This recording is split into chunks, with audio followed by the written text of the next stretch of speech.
maglalabasan na ang allergy mo. Maglalabasan yun, ma'am. Kung marumi talaga, huwag mong i-stop. Continuous lang. Bakit?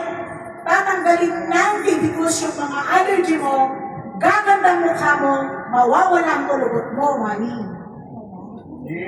Try nyo. Try nyo po. Asan dito yung si Cha? Asan si Cha dito? Dito nga kayo.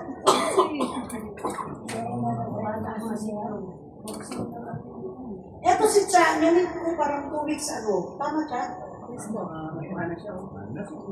Ang ganda na niya. Etong si Cha, napakaitim. Parang alam mo yung sinampal-sampal ng 10 times, pati mata niya, bulgy. Hanggang sa paa. Ayan. Manas! Pero tignan niya siya ngayon. Wow, sexy! Palakpakan natin si Cha. At nakakawala, nakit na ng ano yan. Tsaka hindi ganito ang kulay niyan. Darker. Okay? Ilan na nailan mo Cha na tignan? 2 bottles ka lang. Diabetic si Cha. Nag-i-insulin ako. Oh. Ngayon, 20 sa umaga, 20 sa gabi. Ngayon, isa na lang, 20 na sa umaga. Oh, see? Worse siya. Hindi siya. Okay? So, sa mga testimony, ang dami pa yan. So, sobrang marami pa yan. Ako, meron akong pasyente galing sa ICU. Lantang gulay.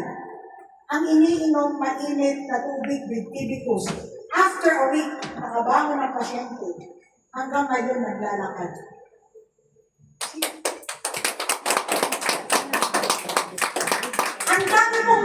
Ang dami pong testimony. Hindi ko na may isa-isa. Kasi baka abutin tayo hanggang 7 o'clock dito. Ang sabi ko lang sa inyo, hanapin nyo ang may sakit. Bigyan nyo ng tibicus, lalong-lalo na dun sa mga nakabaksin.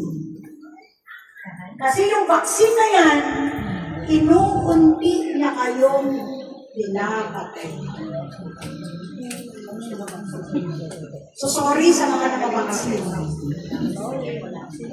Unang-unang mararamdaman nyo, sakit sa likod, sakit sa balakang, nagkakaram sa mga kamay, mga paa. Bakit? Bakit? Kasi yung umiikot na dugo ninyo, nandoon yung substances na hindi naman pinag-aralan. At isang substance na nandoon, hindi pa kayo naman